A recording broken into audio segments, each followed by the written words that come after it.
சுவாமி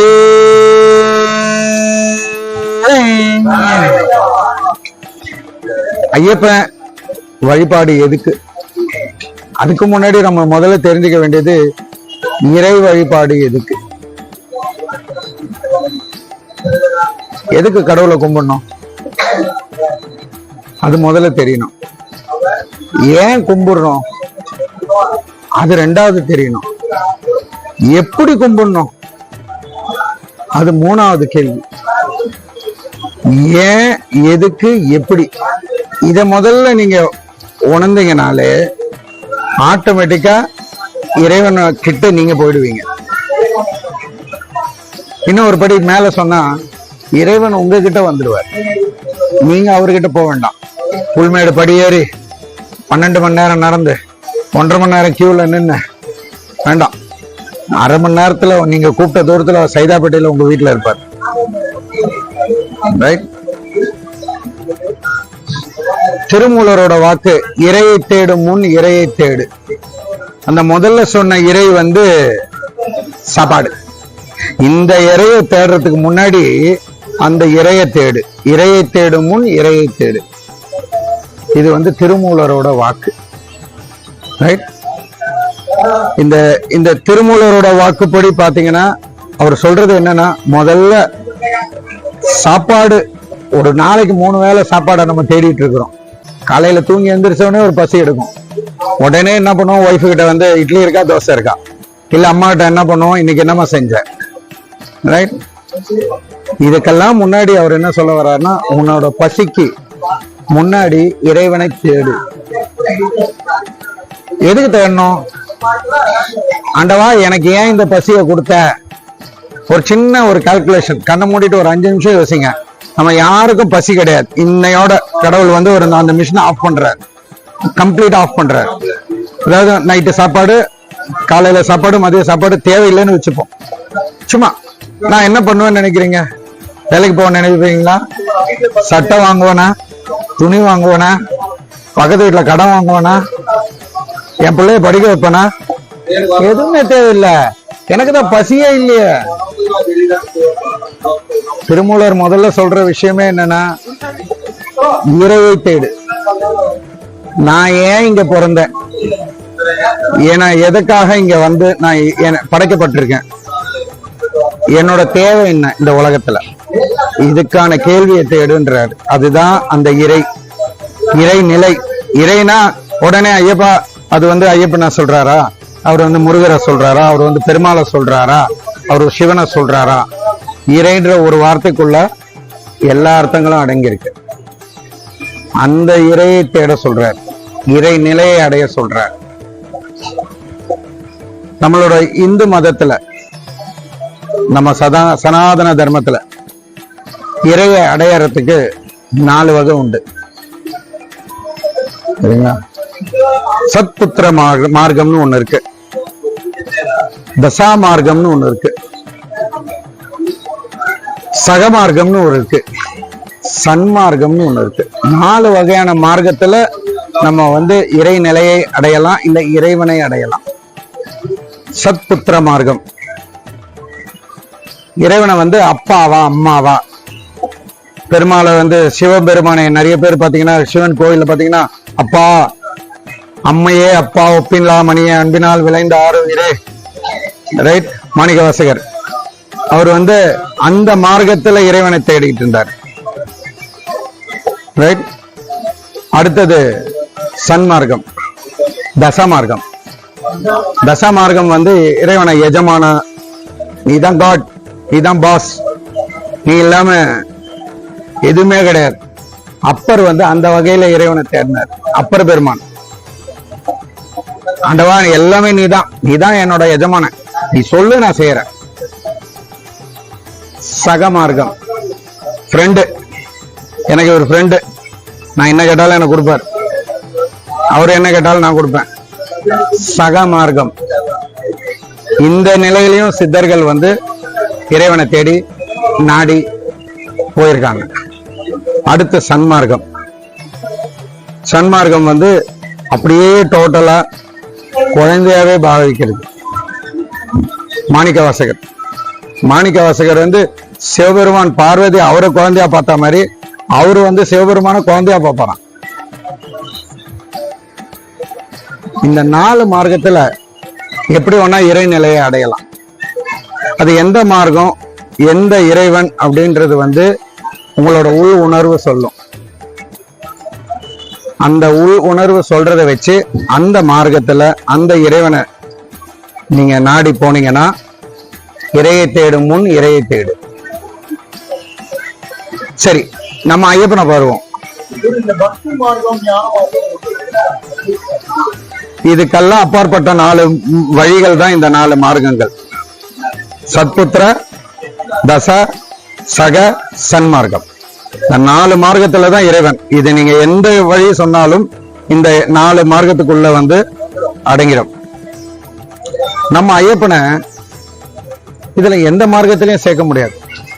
ஐயப்பா, ஐயனே அப்பா, ஐயப்பா அப்பான்னு சொன்னீங்கனாலும் ஓடி வருவான். அவன் சத்புத்திர மார்க்கத்துல கொண்டு வந்தீங்கன்னா அவன் அப்ப ரைட்டா. இறைவா வந்தல ராஜன், தச மார்க்கத்திலையும் வருவான். அவன் ராஜா, ராஜா விட்டு குழந்தை, ராஜா விட்டு குழந்தை ராஜா பாஸ், ரைட். தச மார்க்கம்.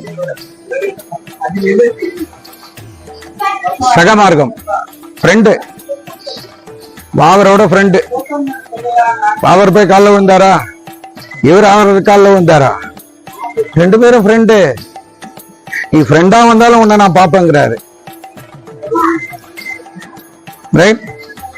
குளத்துப்புழை பாலகன், நீ என்ன குழந்தையாவும் பாரு, அங்கேயும் உனக்கு நான் அருள் புரியுறேன். உங்க வீட்டு குழந்தையா பாரு. 4 மார்க்கத்திலையும் ஒரு தெய்வம் இருக்க அப்படின்னா அது வந்து நம்மளோட ஐயப்பன். அப்பாவையாவும் பாரு, எஜமானனாவும் பாரு, குழந்தையாவும் பாரு, ஃப்ரெண்டாவும் பாரு. எல்லாத்துலயும் வந்து சேர்ற ஒரு கடவுள் யாருன்னா ஐயப்பன் மட்டும்தான். ஐயப்பன் ஒருத்தர் மட்டும்தான். அவன் அருளாலே அவன் தாள் வணங்கி. இது வந்து சிவபெருமானுக்கு மாணிக்கவாசகர் சொன்ன வார்த்தை. அவனோட அருள் இல்லாம அவனோட காலில் கூட உன்னால விழ முடியாது. அவன் அருளாலே அவன் தாள் வணங்கி. ஆக்சுவலா இது வந்து ஐயப்பனுக்கும் பொருந்தும். ஐயப்பனோட அருள் இல்லாம ஒரு ஒரு ஒரு புள்ளி கூட உங்களால வைக்க முடியாது. நம்ம என்ன சொல்லுவோம்னா, ஐயப்பா நான் வந்து ஒரு கம்பெனியில வேலை செய்யறேன், எனக்கு 30,000 சம்பாதிக்கிறேன், எனக்கு சொந்த வீடு இருக்கு, ரொம்ப நல்லா இருக்கேன், நான் வருஷம் சபரிமலைக்கு வரேன். கண்டிப்பா கிடையாது. உன்னோட கர்மா, உன்னோட ஏதோ ஒரு பூர்வ கர்மால நீ பண்ண ஒரு புண்ணியம் உன்னை இந்த பிறவியில உன்னை சபரிமலைக்கு வர வச்சுக்கிட்டு இருக்கு. ஒரு பேச்சுக்கு எடுத்துப்போம், நம்ம தமிழ்நாடு மட்டும் எடுத்துப்போம். தமிழ்நாடோட பாப்புலேஷன் வந்து 6 கோடி மக்கள் அப்படின்னு சொல்றாங்கன்னு வச்சுப்போம். இந்த 6 கோடி மக்கள்ல எத்தனை பேர் சபரிமலைக்கு வந்திருப்பாங்கன்னு நினைக்கிறீங்க? சரி, இந்து மதத்தை பிரிச்சுப்போம். 6 கோடியில பாதி எடுத்துப்போம், பாதி 3 கோடின்னு வச்சுப்போம். இந்த 3 கோடியில எத்தனை பேர் சபரிமலை தொற்றுப்பாங்கன்னு நினைக்கிறீங்க? 5%. 5%னா எவ்வளவு? ஒரு 15 லட்சம் பேர். அப்ப அந்த 15 லட்சம் பேருக்கு தான் அந்த கொடுப்பன. மீதி இருக்கிற 2,85,00,000 பேருக்கிட்ட காசு இல்லைன்னு நினைக்கிறீங்களா? இந்த வாட்டி நம்ம சபரிமலைக்கு செலவு பண்ண 3,500 ரூபாய் காசு இல்லைன்னு நினைக்கிறீங்களா? 3,500 ரூபாய் செலவு பண்ணிருப்போம்னு வச்சுங்க. இந்த 3,600 ரூபாய் 4,000 ரூபாய் காசு இல்லைன்னு நினைக்கிறீங்களா? கொடுப்பன இல்ல, அவன் பிறவி பயன்ல அது இல்ல. அந்த பிறவி பயன்ல அது இருந்தா மட்டும்தான், அந்த கர்மா இருந்தா மட்டும்தான் சபரிமலையோட புள்ள கூட மிரிக்க முடியும். நம்ம வந்த பாத கடமை, நம்ம பட்ட கஷ்டம் வேற. ஆனா இந்த கஷ்டத்தையுமே அவன் செலக்ட் பண்ணி இந்த 5 லட்சம் பேருக்கு தான் கொடுத்துருக்கான். மீதி எல்லாம் உனக்கு அருகதையே இல்லடா, நீ வீட்டுல படுத்து தூங்குடா. இந்த கஷ்டத்தை நம்ம கிட்ட மட்டும்தான் கொடுத்துருக்கான். ஒரு எஜமானனா அவன் மேல உட்கார்ந்து இருந்தான், ஒரு சேவகனா நம்ம போய் அவனை பார்த்துட்டு வந்தோம். ரைட். அரிது அரிது மானிடராய் பிறத்தல் அரிது, அதனினும் அரிது கூன் குருடு செவிடு பேடு நீங்கி பிறத்தல் அரிது. இது ஔவையார் சொல்றது. நான் அகைன் அண்ட் அகைன் சொல்லுவேன், அதனினும் அரிது ஐயப்ப பக்தராய் இருப்பதில் அரிது. அந்த பிறவிலையும் நீ ஒரு ஐயப்பன் பக்தன்னு நீ சொல்லிக்கிறது வந்து ரொம்ப ஒரு புண்ணியம் பண்ணியிருக்க வேண்டிய ஒரு விஷயம். பல பேர் நான் பார்த்திருக்கேன், கோடீஸ்வரன் எல்லாம் நான் பேசியிருக்கேன். அவன்கிட்ட இல்லாத பணம் இல்லை, 7 தலைமுறைக்கு பணம் வச்சிருக்கான். சபரிமலையில ஒரு படியை கூட அவன் பார்த்ததில்லை. பிரயோஜனமே இல்லை, பிரயோஜனமே இல்லை. 7 தலைமுறைக்கு பணம் வச்சிருக்கான் அவன். சபரிமலை படிக்கட்டு பச்சையா சிகப்பா கூட அவனுக்கு தெரியாது. சரணம் ஐயப்பா, அந்த பிராப்தம் அவனுக்கு இல்லை. ஆனா அவனுக்கு ஆசை, ஐயப்பன் எப்படி இருப்பார், குள்ளமா இருப்பாரா, குண்டா இருப்பாரா, ஒசரமா இருப்பாரா, இவ்வளவு பேர் போறீங்களே, தக தகன்னு மின்னுவாரா, என்னை ஒரு வாட்டியும் 1000 கேள்வி கேட்பான். நான் ஒரே ஒரு வார்த்தை தான் சொல்லுவேன், நயா பைசா பிரயோஜனம் இல்லை, உனக்கு அந்த கொடுப்பனை இன்னும் கொடுக்கல ஐயப்பன். இந்த வருஷம் வரைக்கும் அவனால வர முடியல. அவன் 7 தலைமுறைக்கு சொத்து வச்சிருக்கான். சபரிமலை யாத்திரைன்றது ஒரு பிறவிலையும் நீங்க செஞ்ச புண்ணியம். அந்த புண்ணியம் உங்களை இந்த பிறவியில யாத்திரைக்கு வர வச்சிருக்கு. சரி, ஐயப்பனோட வரலாறு ஷார்ட்டா சொல்றேன். பெரிய பாதை போக வேண்டியது சில பல காரணங்களால் நம்மளால போக முடியல, கூட்ட நெரிசல். ஐயப்பனோட ஸ்தல வரலாறு நீங்க ரொம்ப கன்ஃபியூஸ் பண்ணிக்க வேண்டாம், உங்களை ரொம்ப சிம்பிளிஃபை பண்ணி சொல்றேன். ஐயப்பனோட வரலாறு 2 கதையா இருக்கு. ஆனா நிறைய பேருக்கு தெரிஞ்சது ஒரு கதை தான், நிறைய பேருக்கு தெரியாத 2வது கதை இன்னைக்கு சொல்றேன். எல்லாரும் படிச்சு தெரிஞ்சுக்கிட்ட கதை ஒரு கதை. என்ன கதை? மகிஷி அரக்கிய வதம் பண்றதுக்காக சிவபெருமான் உருவாக்கப்பட்ட ஒரு குழந்தை, சிவ விஷ்ணு 2ம் ஒன்னா சேர்ந்து உருவான ஒரு குழந்தை. அந்த குழந்தை மணிகண்டனா பிறந்து வளர்ந்து மகிஷிய வதம் பண்ணி பந்தல ராஜாவால வளர்க்கப்பட்டு அந்த குழந்தை போய் சபரிமலையில ஐயப்பனா உட்கார்ந்தார். இது ஒண்ணுதான் எல்லாருக்கும் தெரிஞ்ச ஒரு கதை. ஓகே, ஸ்தல வரலாறுன்னு ஒண்ணு இருக்கு, கோவிலோட வரலாறுன்னு ஒண்ணு இருக்கு, புராணம்னு ஒண்ணு இருக்கு. நம்ம எப்பவுமே உண்மை எப்படி எடுத்துக்கணும் அப்படின்னா, கோவிலோட வரலாறும் புராணங்களும் அதுல இருக்க உண்மைகளும் ஒன்னா கலந்து பாத்தீங்கன்னா உங்களோட ஐயப்பனோட மொத்த வரலாறு உங்களுக்கு புரிய வரும். புராணம் வந்து பல யுகங்களுக்கு முன்னாடி 2 வகையா கதை இருக்கு. முதல்ல யுகத்துக்கு பின்னாடி போயிடுவோம். அதனாலதான் ஐயப்பனுக்கு பேர் வந்து யுகப்புருஷன். ஐயப்பனுக்கு இன்னொரு பேர் வந்து யுகப்புருஷன். யுகமா வந்து இன்னைக்கும் எல்லாரையும் காத்து ரட்சிக்கிற ஒரே கடவுள் ஐயப்பன் தான். பல யுகங்களுக்கு முன்னாடி ஒரு விஷயம் நடந்தது, அதுதான் ஐயப்பனோட பிறப்பு. ஒரு யுகம் திரேதா யுகம், துவாபர யுகம், ரைட்டா, இப்போ இருக்கிறது கலியுகம். இந்த யுகம்ன்றதே வந்து நீங்க கணக்கு பண்ணீங்கன்னா 5,40,000 வருஷம் தோராயமா ஒரு கணக்கு சொல்றாங்க. ஒரு யுகம்ன்றது 5,40,000 வருஷம் தான் ஒரு யுகம். சக்தி யுகம், திரேதா யுகம், துவாபர யுகம், கலியுகம். இப்ப 4வது யுகம். கலியுகத்துல உலகம் அழிஞ்சிரும்ன்றாங்க. கலியுகத்துல எப்ப சாமி அழியும்? 5,40,000 வருஷம். நம்ம கலியுகத்துல வந்து இப்போதைக்கு 5,000 வருஷம் ஆயிருக்கு. இன்னும் 5,35,000 வருஷம் இருக்குது. சத்தியமா நம்ம யாரும் பார்க்க போறது இல்லை.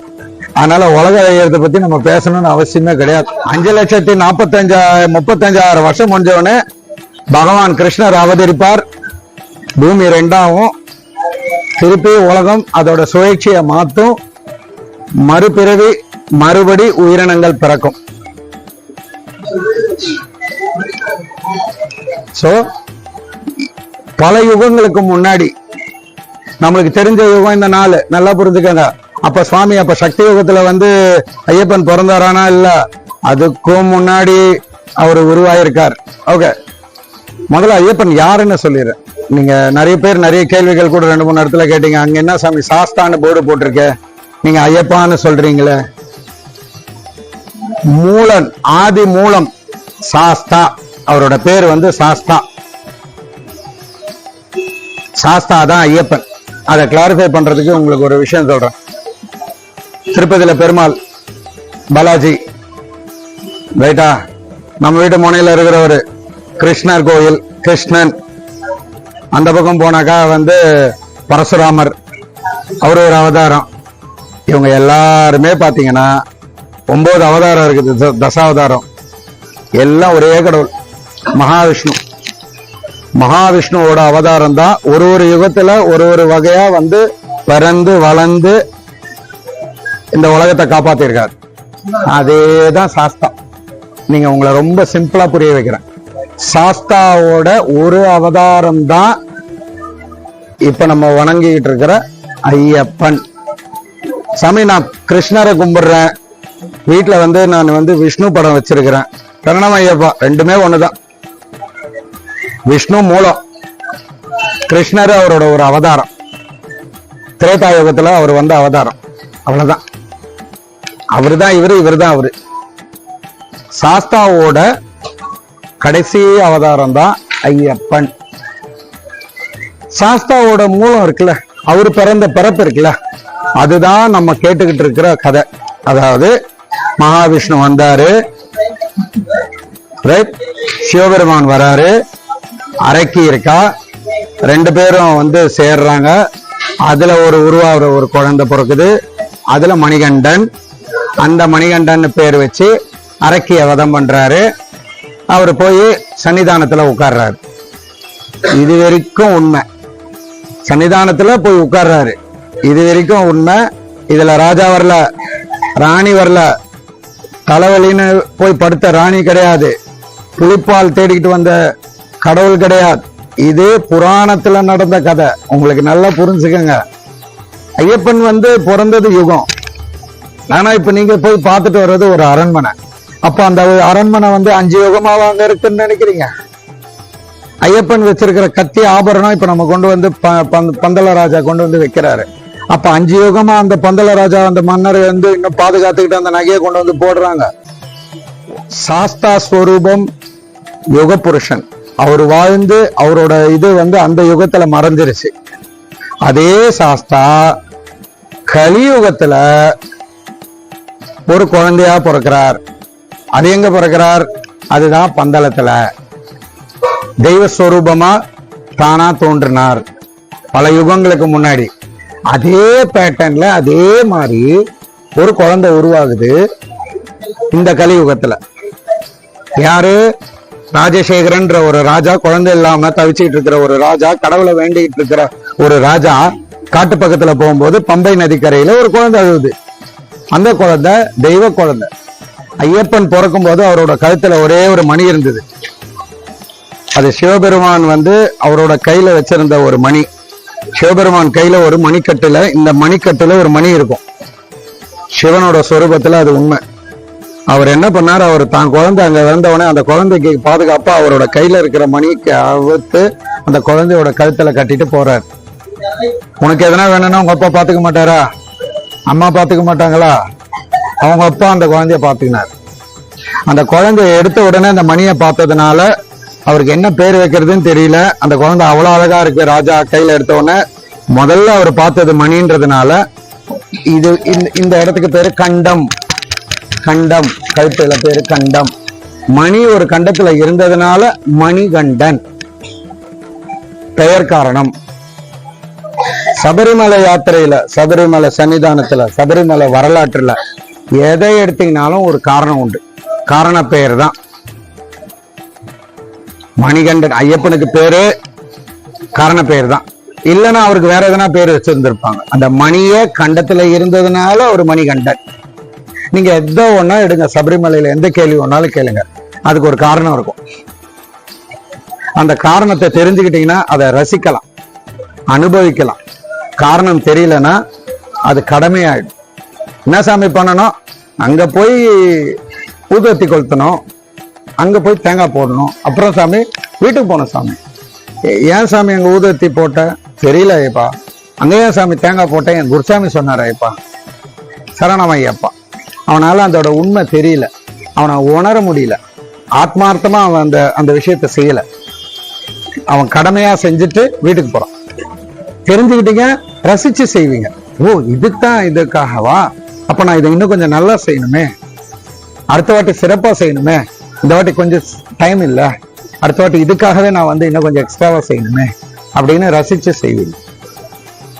அந்த கண்டத்துல பிறந்து மணி கண்டனா வந்ததுனால அவங்க வீட்டுல பந்தல மன்னன் ராஜா வளர்த்தாரு. பந்தலம் அப்படின்னு இன்னைக்கு காலையில போயிட்டு வந்தீங்க. ஓகே, அதுக்கு அதையும் சொல்லிடுறேன்.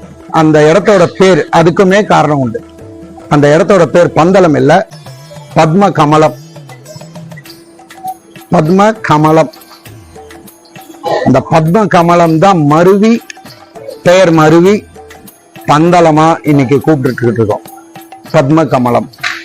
அந்த பத்ம கமலம்ன்ற ஊர் தமிழ்நாட்டோட பவுண்டரியில வர ஒரு சின்ன கிராமம். சேர சோழ பாண்டிய மன்னர்கள் வாழ்ந்துகிட்டு இருந்த ஒரு கிராமம். சாமி அப்போ நான் கூகுள்ல கேட்டா தெரியுமா? தாராளமா தெரியும்.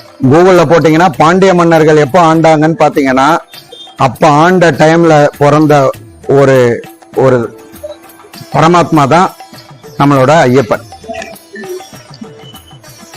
பாண்டிய மன்னர்கள் ஆட்சி செஞ்சாங்க. கிட்டத்தட்ட சொன்னா நம்மளோட பாகுபலி கதையே தான் அதுவும். அதாவது அண்ணன் தம்பிங்களுக்குள்ள சொத்து பிரச்சனை. சொத்து பிரச்சனை, நாட்டு பிரச்சனை. நீ ராஜாவா நான் ராஜாவா? பாண்டிய மன்னரோட கடைசி வம்சத்துல பிறந்தவர் தான் ராஜசேகரன் ராஜா. அண்ணனால துரத்தி அடிக்கப்பட்ட ஒரு ராஜா. ஒரு சூழ்ச்சியினால அண்ணன் என்ன பண்ணிட்டா, சொத்துக்காக தம்பியை விரட்டி விட்டுட்டான் நாட்டை விட்டு. இங்க இருந்தினா உன்னை நான் கொன்னுடுவேன், உன் குழந்தைய கூட்டிட்டு, உன் ஒய்ஃபை கூட்டிட்டு, குழந்தை இல்லை அவருக்கு, உன் பசங்க, உன்னோட வளர்ப்பு பசங்களை, உன்னோட அம்மா எல்லாரையும் கூட்டிட்டு இந்த நாட்டை விட்டு ஓடி போயிடு. எங்க இப்ப நம்ம சொல்லிட்டு இருக்கிற அந்த கதை எங்க நடக்குதுன்னா மதுரையில நடக்குது. பாண்டிய மன்னர்கள் அங்கிருந்து அவரு துரத்தி அடிக்கப்பட்ட ஒரு ராஜா. குடும்ப சூழ்ச்சியினால அவரோட மனைவியை கூட்டிட்டு, அம்மாவை கூட்டிட்டு கால்நடையா நடந்தே சேர்ந்த ஊரு தான் பத்ம கமலம், கேரளா. இன்னைக்கு கேரளா, அன்னைக்கு இதோட இந்த ஊர் பேர் பாண்டிய நாடு. இது பாண்டிய நாடு. இந்த ஊருக்கு பேர் பாண்டிய நாடு. பாண்டிய மன்னர்களால் ஆட்சி செய்யப்பட்ட ஒரு இடம். பாண்டிய கொடி பறந்துகிட்டு இருந்த இடம். அன்னைக்கு இவங்க அவங்களுக்கு குழந்தை இல்லை, சொத்து இல்லை, துரத்தி அடிக்கப்பட்ட ஒரு ராஜ குடும்பம். இங்க இருக்கிற மக்கள் ஐயோ ஒரு ராஜா வந்துட்டாரு, நம்ம அவரை கஷ்டப்படுத்த வேண்டான்னு அவங்க எல்லாம் வீடு கொடுத்து அந்த ஒரு சின்ன கிராமத்தை ஆட்சி புரிய வச்சாங்க. நீங்க தான் இந்த ஊருக்கு ராஜா, நீங்க தான் எஜமானர் அப்படின்னு. அவரு அப்படி கொஞ்சம் வாழ்ந்துகிட்டு இருந்த நேரத்துலதான் அவருக்கு குழந்தை பாக்கியம் இல்லை. அவரு சிவபெருமான் கிட்ட வேண்டாரு. பெரிய சிவபக்தர். பாண்டிய மன்னர்கள்லாம் பல சிவன் கோயில் கட்டியிருக்காங்க. சேர சோழ பாண்டியர்கள் சிவனையே மிஞ்சும் அளவுக்கு சிவபக்தர்கள். அவங்க கட்டாத கோயில் இன்னைக்கு தமிழ்நாட்டில் கிடையாது. தஞ்சை பெரிய கோயில், சோழ மன்னர் கட்டின சோழவந்தான் கோயில் எல்லாமே அவங்க காலத்துல கட்டினதான். கங்கை கொண்ட சோழபுரம் சூப்பர். யாருன்னா கங்கை கொண்ட சோழபுரம் போயிருக்கீங்களா? வாழ்நாள்ல ஒரு வாட்டியாச்சும் எப்படின்னா காசு சேர்த்து வச்சுட்டு அந்த கோயில போய் பார்த்துட்டு வந்துரு. உங்களோட லைஃப் டைம் அச்சீவ்மெண்டா இருக்கும். ரொம்ப ரசிப்பீங்க. சோ இப்படி ஆண்டுகிட்டு இருந்த அந்த காலத்துல ஒரு சூழ்ச்சி நடக்குது. ஐயப்பனுக்கு பாடம் சொல்லி கொடுக்குறாங்க, படிக்கிறாரு. ஒரு சின்ன பையன், நம்ம கவின் மாதிரி ஒரு சின்ன பாலகன், ரொம்ப பெரிய பையன்லாம் கிடையாது. ஐயப்பன் குழந்தைதான். அந்த குழந்தை உருவாகும் போதே அவங்க வீட்டுல இந்த குழந்தைக்கு போய் பட்டம் கொடுக்கணுமா, இந்த குழந்தைக்கு போய் ஆட்சியை கொடுக்கணுமா, நம்மளே ஏற்கனவே நாட்டை விட்டு துரத்தி அடிச்சு ஏதோ ஒரு ஊர்ல வந்து வாழ்ந்துட்டு இருக்கிறோம். இப்ப இந்த ஊரையும் பேரூர் தெரியாத ஒரு குழந்தைக்கு தாராவத்தை கொடுக்கணுமா, ராஜா பட்டமா அப்படின்னு சொல்லி கூட இருந்த ஒரு மந்திரிகளாலையும் சில விஷமக்காரர்களாலையும் ராணி வந்து உடம்பு சரியில்லாத மாதிரி நடிச்சு அவரை வந்து காட்டுக்கு அனுப்புறாங்க. சாமி இவரு ஏன் சாமி இவ்வளோ நாள் கழிச்சு ஐயப்பன் திடீர்னு ஆத்துக்காண்ட பிறந்து ராஜா கிட்ட வளர்ந்து எதுக்கு சாமி குச்சிக்கிட்டு உள்ள வந்திருக்காரு? சரணம் ஐயப்பா. சாஸ்தாவோட கோவில் வந்து பல யுகங்களா வந்து சபரிமலையில இருக்குது. நீங்க பார்த்த அந்த கோயில் வந்து பரசுராமரால் நிர்மாலயம் செய்யப்பட்ட, பிரதிஷ்டை செய்யப்பட்ட ஒரு கோவில். பரசுராமர் தன் கையாலேயே ஒரு சிலையை செஞ்சு, சாஸ்தா சிலையை செஞ்சு, சாஸ்தா வந்து நித்திய பிரம்மச்சாரியா இப்ப எப்படி உட்கார்ந்துருக்காரோ அந்த அந்த கோலத்துக்கு பேரு வந்து பத்மாசனம், நைஷ்டிக பிரம்மச்சரியம்னு சொல்லுவாங்க. நீங்களும் நானும் இவர் கல்யாணம் ஆகல, இவர் பிரம்மச்சாரி, சரிங்களா? அவரு கல்யாணம் ஆகல, அவர் பிரம்மச்சாரி, இவரு கல்யாணம் ஆகல, பிரம்மச்சாரி. ஆனா இந்த 3 பிரம்மச்சாரியும் அந்த பிரம்மச்சாரியும் ஒண்ணுன்னா கிடையவே கிடையாது. இந்த பிரம்மச்சாரி குடும்பத்துல இருக்கிற எல்லாரையும் பார்ப்பாரு, ரோட்ல போற பொண்ணையும் பார்ப்பாரு, யாருக்கிட்ட ஒன்னா பேசுவாரு. அவரு அதுக்கெல்லாம் அப்பாற்பட்ட ஒரு கடவுள்.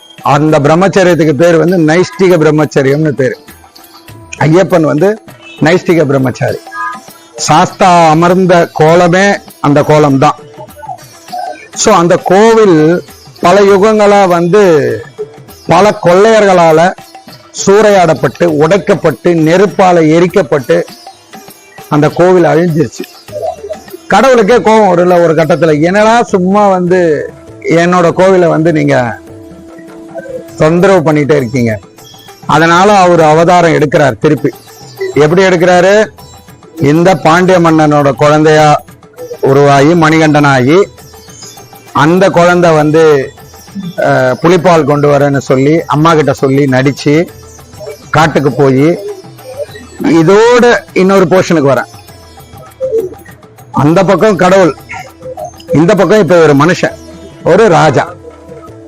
ராஜானா 4 எதிரி இருக்கதான் செய்வான், ரைட்? போன வாட்டி என்ன பண்ணாரு? ஐயப்பன் பிறக்கும் போது அவரோட எதிரி யாரு? மகிஷி, யானை, மாடு தலையோட பிறந்த ஒரு பொண்ணு, ரைட்? அதை வதம் பண்றதுக்காக அவர் பிறந்தாரு. ஐயப்ப கடவுள் சிவபெருமான் பிறக்க வச்சாரு, அந்த மகிழ்ச்சியா சாகடிச்சாரு. அவர் கோவில்னு சொல்லி போய் உட்கார்ந்துக்கிட்டாரு. இந்த வாட்டி அவர் பிறந்திருக்காரு. இப்ப அவர் யாருன்னா ஒருத்தரை சாகடிக்கணும்ல, இல்ல அவருக்கு ஒரு வில்லன் வேணும்ல, ஒரு எதிரி வேணும்ல. யாரு எதிரி? அப்போ ஒரு எதிரி தான். உங்க எத்தனை பேருக்கு அந்த பேர் தெரியும்னு தெரியல. ஐயப்பன் வந்து வெறும் மகிழ்ச்சியை கொள்றதுக்காக மட்டும் பிறக்கல, பிறந்தாரு. அது அந்த யுகத்துல. இந்த யுகத்தோட காரணம் வந்து உதயணன்னு ஒருத்தர் திருடன் இருந்தான். அவன் பயங்கரமான திருடன், எந்த ராஜாவுக்கும் டக்கர் கொடுக்கிறவன். அவனை அவ்வளவு சீக்கிரம் எல்லாம் பிடிக்க முடியாது. பல மன்னர்களை சாகடிச்சிருக்கான் உதயணன். அந்த உதயணன் வந்து சேர சோழ பாண்டியர்களுக்கே சிம்ம சொப்பனமா இருந்த ஒரு கட்டத்துல சிவன் கோயில் கட்ட இத்தனை ராஜாக்கள் போய் சிவபெருமான் கிட்டயே வந்து, பெருமானே இவனை அழிக்கிறதுக்கு ஒரு உருவம் இருக்கக்கூடாதா அப்படின்னு வேண்ட ஆரம்பிச்சிட்டாங்க. அப்படி வேண்டுதலின் காரணமா பிறந்தவர் தான் ஐயப்பன். இந்த கலியுகத்துல பிறந்து ராஜசேகரனுக்கு வளர்ப்பு மகனா வளர்ந்து, அப்பா கிட்ட அப்பாவோட பிரச்சனை என்னன்னு கேட்டு, அப்பா சொல்லியிருக்காரு, என்னோட பிரச்சனையே வந்து இந்த சாம்ராஜ்யத்தை, இந்த நாட்டை காப்பாத்துறது, இந்த மக்களை காப்பாத்துறது. ஆனா எனக்கு பெரிய பிரச்சனையா இருக்கிறது உதயணன் தான். அந்த உதயணனை நான் சாகடிக்கிறேன். அவரோட பிறப்பின் ரகசியமே அந்த உதயணன் தான். இந்த பிறவி உதயணனா பிறந்து, உதயணனுக்கு வந்து இவரு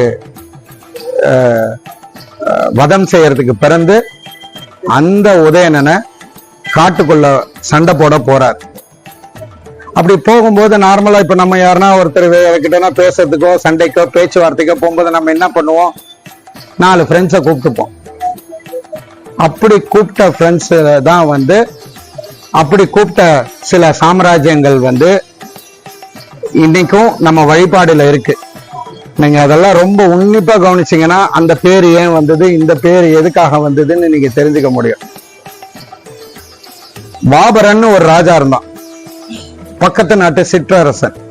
அந்த வாபரன் இந்த ராஜா ஐயப்பன் அதாவது நம்மளோட குழந்தை, இந்த ஐயப்பனுக்கு அந்த பக்கத்து நாட்டு ராஜாவோட பையன் ஃப்ரெண்டு. அந்த வாபரன் தான் இன்னைக்கு மருவி வாவரன் ஆகி கடைசியில வாவர்னு ஆகி அவரை முஸ்லீம்னு சொல்லி அவருக்கு நம்ம ஒரு பிராண்ட் இமேஜ் கொடுத்து அந்த பக்கம் ஓரமா உட்கார வச்சிருக்கோம். அவரோட பேர் வாபரன். இன்னைக்கும் எரிமேலில இவர் சண்டைக்கு போகும்போது ஒரு பெரிய ஒரு கொள்ளைக்காரனை சாகடிக்க போறார். பெருமனை நான் மட்டும் போனா பத்துமா, என் கூட 2-3 ராஜாக்களையும் படைகளையும் கூப்பிட்டுப்பாங்கல்ல. நார்மலா ராஜாக்கள் போகும்போது சண்டைக்கு போகும்போது டே உன் கூட இருந்து எனக்கு ஒரு 10 பேர் அனுப்பு, உன் நாட்டுல இருந்து ஒரு 100 பேர் அனுப்புன்னு. அப்போ இருந்த ஒரு பெரிய ஊர் ஆலங்காடு ஒரு ஊர். அந்த ஆலங்காடுல இருந்து ஒரு படைய கூப்பிட்டுக்கிட்டார். இன்னைக்கும் கேரளால இருக்குது ஒரு ஊரு ஆலப்புழா. அலப்பி எக்ஸ்பிரஸ்னு ட்ரெயின் ஓடுது, ரைட்? ஆக்சுவலி அலப்பின்றது ஆலப்புழா. அந்த பேர் இன்னும் ரொம்ப வருஷமா இருக்கு. அப்ப ஆலப்புழாவை ஆண்டுகிட்டு இருந்த ராஜா கிட்ட இருந்தும் ஒரு படைய கடன் வாங்கினாரு ஐயப்பன். கடன்னா என்ன, சாமி நான் சண்டைக்கு போறேன், உங்க ஊர்ல இருந்து கொஞ்சம் ஆள் அனுப்பு. அதாவது உங்க அப்பா கேட்டு வாங்குறாரு. ஆலங்காடு, ஆலப்புழா, இந்த மாதிரி சிற்றரசர்களோட படைகளும் ஐயப்பனுக்கு துணையா எங்க போகுது? காட்டுக்குள்ள உதயணனை சாகடிக்க போகுது. அப்படி போய் அந்த உதயணனை வதம் பண்றார். அப்படி வதம் பண்ணும்போது எனக்கு எப்பவுமே என் கூட ஆபீஸ்ல 2-3 பேர் க்ளோஸா இருப்பாங்க, சரிங்களா?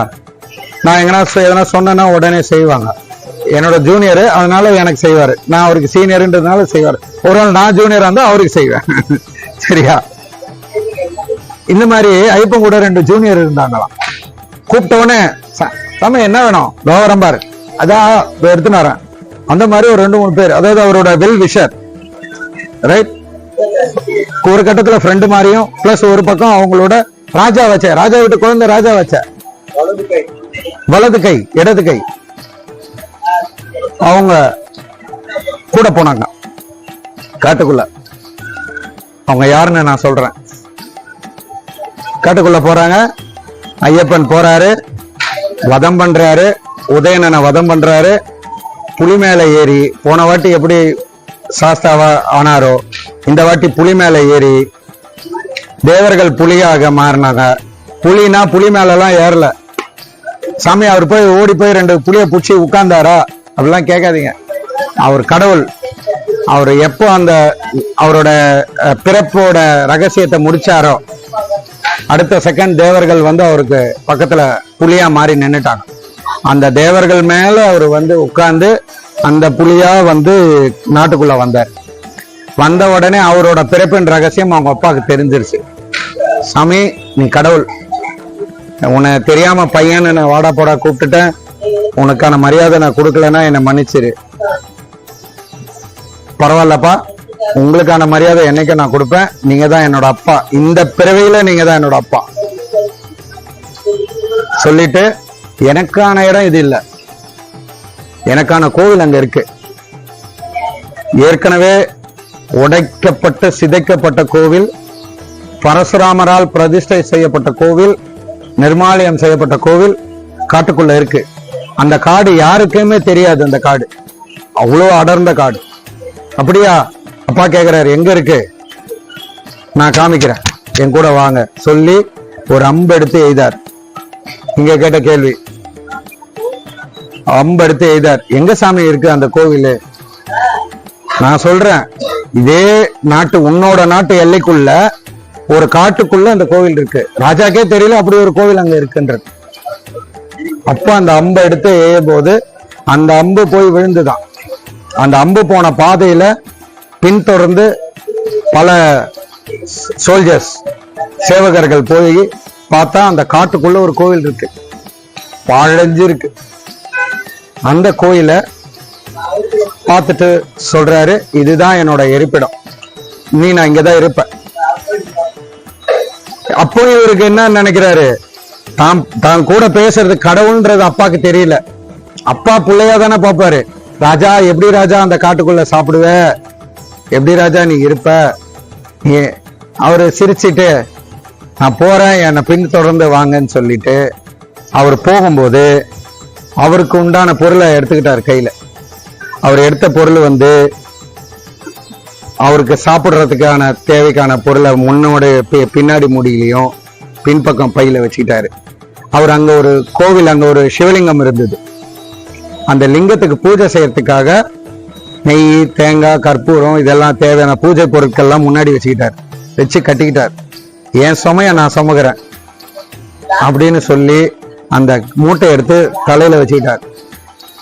இருமுடிய சுமந்த முதலால் ஐயப்பன். கடவுளுக்கான பொருள் முன்னாடி முடி, அவருக்கான பொருள் பின்னாடி முடி. இன்னைக்கும் நம்ம அதை தான் செய்யறோம். கடவுளுக்கான பொருள் முன்னாடி முடி, நெய் தேங்காய். நம்மளுக்கான தேங்காய், நம்மளுக்கான அரிசி, மற்ற விஷயங்கள் பின்னாடி முடி. இதுதான் 2 முடி, இதுதான் இருமுடி. இந்த இருமுடிய தலையில வச்சு சுமந்துட்டு போய் அந்த கோவிலுக்கு போய் அங்க உட்கார்ந்துடுறார். அங்க கண் முன்னாடி சூட்சும ஸ்வரூபமா கோவிலுக்குள்ள போறாரு. ராஜாக்கள் வராங்க, நேர பிரகாரத்துக்கு உள்ள போறாரு. கருவறைக்குள்ள போனோடனே அங்க இடிஞ்ச அந்த கருவறைக்குள்ள மாயமா மறைஞ்சிடுற, காத்துல கரைஞ்சிடுறார். நம்மளோட ஆண்டாள் சொல்லலாம், சூடி கொடுத்த சுடர்குடி. நேரா போய் பெருமாளை கட்டி பிடிச்சாங்க, காணாம போயிட்டாங்க. பெருமாள் கூட்டு போயிட்டார், வா உனக்கான இடம் இது கிடையாது. அந்த மாதிரி நேரா உள்ள போனோன்னு ஜோதி ஸ்வரூபமாயி அப்படியே உள்ள கரைஞ்சிட்டார் காத்துல. ஒரு 100 வருஷங்களுக்கு முன்னாடி ஒரு கதையாக்கி ஐயப்பன் பிறந்தாரு, வளர்ந்தாரு, காட்டுக்குள்ள போனாரு, மகிழ்ச்சியை கொன்னாரு, ராஜா வளர்த்தாங்க அப்படின்னு இந்த கதையிலையும் இந்த கதையும் கொஞ்சம் மிக்ஸ் பண்ணி, ராஜா பிறந்தது, ராஜா வளர்த்தது, அம்மா பால் புளிப்பால் கேட்டது, இவரு காட்டுக்கு போனது இந்த யுகத்துல, மகிழ்ச்சிய வதம் பண்ணது, அரக்கிய கொன்னது, அவர் மகிழ்ச்சிய வதம் பண்ணும் போது சிவபெருமான் பார்வதியோட நின்று வேடிக்கை பார்த்தது, இது போன யுகத்துல. அந்த யுகத்துல நடந்ததையும் இந்த யுகத்துல நடந்ததையும் சிம்பிளா மிக்ஸ் பண்ணி நம்மளுக்கு ஒரு கதை கொடுத்துருக்காங்க. ஆனா ரெண்டுமே ஒண்ணுதான், ரெண்டுமே ஐயப்பன் தான். அவர் கூட 2 பேர் போனாங்களே, அவரோட friend, right hand left hand, நண்பர்கள், ஃப்ரெண்ட்ஸ், உண்மை ஊழியர்கள். கொச்சிவர்த்த சாமி, வளையவர்த்த சாமி, கீழே 2 பேர் படிக்கட்டாண்ட நிக்கிறாங்கல்ல, அவரோட பாடி கார்ட்ஸ். அவரு காத்துல போயிட்டாரு, ஆனா இவங்களுக்கு போக வழி இல்லை. ராஜா கேக்குறாரு, நீங்கெல்லாம் ஊருக்கு வந்துருங்க, என் கூடவே அவரோட ஃப்ரெண்டு நீங்கெல்லாம், அவரோட ஊழியர் நீங்க தான். நான் ஒரு கடவுளை வளர்த்தேன், கடவுள் தான் கடவுள் கிட்ட போயிட்டாரு, நீங்கெல்லாம் என்னைக்கும் அவர் தான் எங்க கடவுள், இந்த இடத்த விட்டு நாங்க வரமாட்டோம், இதே உயிர் போனாலும் என் 18ஆம் படிக்கு தான் நான் உட்காருவேன் அப்படின்னு அவங்க 2 பேரும் அவங்களோட காலத்தை கடத்தி அங்கே இருந்து அங்கே தெய்வமானவங்க. இன்னைக்கும் அவங்க அங்கதான் உட்கார்ந்துருக்காங்க, மேல இருக்கிற ஐயப்பனை பார்த்துக்கிட்டு. ஐயப்பன் கூப்பிட்டா உடனே போய் தண்ணி கொடுக்கறது இவங்க தான். கொடி மரத்துல ஏன் குதிரை இருக்கு? 18 படி. நம்மளோட வாழ்க்கையில 18 நிலைகள் இருக்கு. நிறைய பேர் நிறைய சொல்லுவாங்க தாத்பரியம். அதாவது என்ன சொல்லுவாங்கன்னா, 18 செல்வங்கள் சொல்லுவாங்க, 18 தெய்வங்கள் சொல்லுவாங்க, 18 ரிஷிமார்கள் சொல்லுவாங்க. ஆக்சுவலா சொன்னா எல்லாரோட வாழ்க்கையிலே 18 நிலைகள் இருக்கு. இந்த 18 நிலையை கடந்துதான் எல்லாரோட வாழ்க்கையுமே அமையும். ஐயப்பா, நாளைக்கு காலையில வீட்டுக்கு போன உடனே யாரும் குளிக்காதீங்க. இது எங்க குருநாதர் எங்களுக்கு சொல்லி கொடுத்தது. ஒரு கோவில் போனீங்க, 2 கோவில் போனீங்க, 4 கோவில் போனீங்க, வீட்டுக்கு போன உடனே உங்களை ஆசுவாசப்படுத்திக்கங்க, உட்காருங்க, உங்க வீட்டுல இருக்கவங்களோட பேசுங்க, டீ குடிங்க, கொஞ்சம் ரிலாக்ஸ் பண்ணுங்க. போனேன், டயர்டா இருக்கு, குளிச்சுட்டு வந்துடுவா, உடனே பேக்கை வச்சுட்டு ஓடி போய் பாத்ரூம்குள்ள போய் குளிக்காதீங்க. ஒரு 1 hour ரெஸ்ட் எடுங்க, சரிங்களா? உங்க உடம்புல ஏதோ ஒரு மூலையில இந்த கோவில்ல இருக்கிற புண்ணிய ஆத்மாக்களோட துகள்கள், அந்த எனர்ஜி இருக்கு. அதை நீங்க கொண்டு போற அந்த எனர்ஜி உங்க வீட்டுக்கு இறக்கி விடுங்க. சரிங்களா? கொஞ்ச நேரம் போயிட்டு வந்த கதையை சொல்லுங்க, வீட்டுல இருக்கவங்களோட பேசுங்க, ஐயப்பனை பார்த்ததை சொல்லுங்க, நீங்க வேண்டினதை சொல்லுங்க. எல்லாம் முடிச்சுட்டு குளிச்சுட்டு எப்பவும் போலே ஐயப்பன் படத்தாண்ட பூ போட்டு நெய்வேத்தியம் வச்சு, நெய்வேத்தியம் வந்து ஒரு அரிசி கொடுத்துருப்போம், ஒரு கவர்ல கொடுத்துருப்போம். அந்த அரிசியை கொண்டு போய் கொஞ்சம் அரிசி எடுத்து உங்களோட அரிசி டப்பால போட்டுக்கோங்க. என்னைக்கும் அன்னத்துக்கு குறைவில்லாம இருக்கும், ஐயப்பன் பார்த்துப்பார். மீதி அரிசி எடுத்து சக்கரை பொங்கல் செய்யுங்க. வெல்லம் வாங்கி வச்சு சக்கரை பொங்கல் செஞ்சு ஐயப்பனுக்கு வச்சு நைவேத்தியம் பண்ணுங்க. நீங்க கொண்டு போன பிரசாதம், அதாவது பேகு எதையும் ஐயப்பன் கிட்ட வைக்கக்கூடாது. எல்லாம் அழுக்கு துணி அதெல்லாம் கொண்டு போகக்கூடாது. இருமுடி பை வைங்க, சாமி பக்கத்துல வைங்க. எதனா நீங்க பிரசாதம் வாங்கியிருந்தீங்கன்னா, கோவில் பிரசாதம் வாங்கியிருந்தீங்கன்னா பக்கத்துல வைங்க. இந்த சக்கரை பொங்கல் வைங்க. ஒரு டம்ளர்ல பால் இருந்ததுன்னா கொஞ்சம் சுட வச்சு சக்கரை போட்டு சாமிக்கு வைங்க. மனசார பிரார்த்தனை பண்ணுங்க.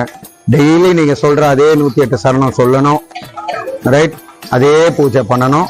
பண்ணி முடிச்சுட்டு, ஐயப்பா நல்லபடியா தரிசனம் முடிச்சேன், முதல்ல கடவுளுக்கு நன்றி சொல்ல கத்துக்கங்க. நான் வந்தேன் போனேன், 10 ரூபாய் கேட்டா 10 ரூபாய் கொடுத்துட்டாரு, அதை ஓகே கொடுத்துட்டாரு அப்படின்னு போவாம, ஏப்பா நான் கேட்ட 10 ரூபாய் எனக்கு நீங்க 5 ரூபாய் கொடுத்துருக்க, ரொம்ப நன்றி அப்படின்னு அந்த நன்றின்ற வார்த்தையை சொல்லுங்க, சொல்லி பழகுங்க. ஸோ நீங்க இவ்வளவு தூரம் வந்து உங்களை நல்லபடியா தரிசனம் முடிஞ்சு எந்த ஒரு இடைபாடு இல்லாம 18 மணி நேரம் கியூல நிக்கிறாங்களாம். இப்போ வாட்ஸ்அப்ல நான் பார்த்துட்டு இருக்கிறேன். அதெல்லாம் கஷ்டப்படுத்தாம ஒரு மலை ஏறினீங்க, 1 மணி நேரம் நின்னீங்க, சாமி பார்த்தீங்க. அந்த தரிசனம் கொடுத்ததுக்கு ஐயப்பனுக்கு நன்றி சொல்லுங்க. உங்க பிரார்த்தனையை அங்க திருப்பி அவர்கிட்ட ஞாபகப்படுத்துங்க. கண்டிப்பா 2025வது வருஷம் உங்களுக்கு அமோகமா இருக்கும். அதுக்குண்டான எல்லா வளமும் நலமும் உங்களுக்கு கிடைக்கும். சரிங்களா? முடிச்சுட்டு அதுக்கப்புறம் அந்த பிரசாதம் வீட்டில் இருக்கவங்களுக்கு எல்லாம் கொடுங்க. நீங்க கொண்டு போற நெய் வந்து ரொம்ப விசேஷமான நெய். இந்த அபிஷேகம் பண்ண நெய் வந்து நீங்க சாப்பிடலாம், ஸ்பூன்ல சாப்பிடலாம். வெஜிடேரியன் சாப்பாடுல தாராளமா, சாமி நான் தோசை சாப்பிடுவேன், தோசையில நெய் போட்டு சாப்பிடலாமா, தாராளமா சாப்பிடலாம். நான்வெஜ்ஜு கிட்ட வரக்கூடாது, அது மட்டும் பார்த்துக்காது. இந்த நெய் எல்லாத்துக்கும் சாப்பிடலாம். நீங்க சாப்பிடலாம், உங்க ஒய்ஃப் சாப்பிடலாம், உங்க பையன் சாப்பிடலாம், உங்க ரிலேஷன்ஸ்க்கு கொடுக்கலாம். கொடுக்கும்போது ஒண்ணு சொல்லுங்க, நான்வெஜ்ல தவறுதலாகவும் கலக்கக்கூடாது. சரிங்களா? இதுதான் ஐயப்பனோட பிரசாதம்.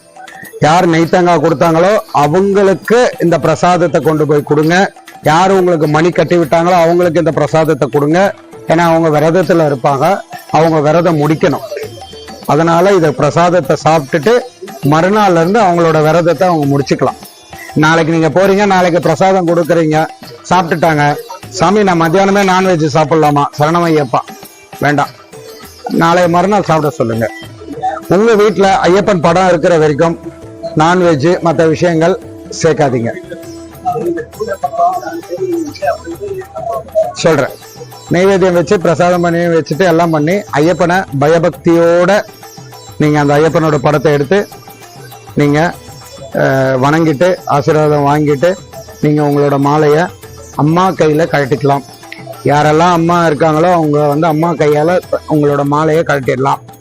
அம்மா இல்லை சாமி, ஊர்ல இருக்காங்க, வெளியூர் போயிருக்காங்க, எனக்கு அம்மாவே இல்லை அப்படின்றவங்க பக்கத்துல இருக்கிற எந்த பிள்ளையார் கோயில்லையும் எந்த கோயிலையும் போய் கழட்டிக்கலாம். சரியா? அந்த மாலையை கழட்டி கண்ணில் ஊற்றி வாங்கிக்கோங்க.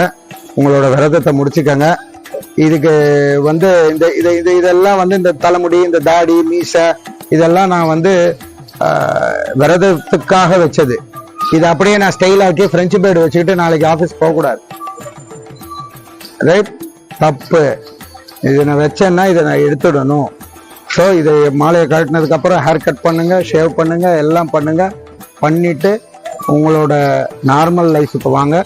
ஐயப்பனை வந்து நீங்க ஹேர் கட்லாம் பண்றதுக்கு முன்னாடி மாலையை கழட்டி ஐயப்பன் படத்தை வச்சு, கன்னிசாமிகளுக்கு முக்கியமா கைப்படாத இடத்துல ஐயப்பனை நல்லா ஒரு துணியால சுத்தி உங்க மாலை, துணை மாலை எல்லாம் வச்சு உங்களோட வேட்டி, துண்டு, இருமுடி பை எல்லாத்தையும் பேக் பண்ணி கைப்படாத ஒரு இடமா பார்த்து ஒரு பையில போட்டு கட்டி உங்க வீட்டு பரன் மேல எங்க வைக்கணுமோ வச்சிருங்க.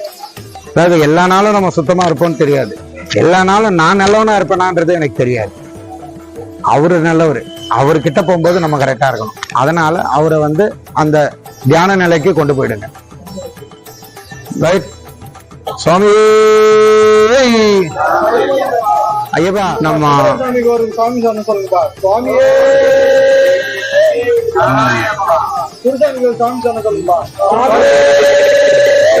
சரணமையப்பா சரணமையப்பா சரணமையா.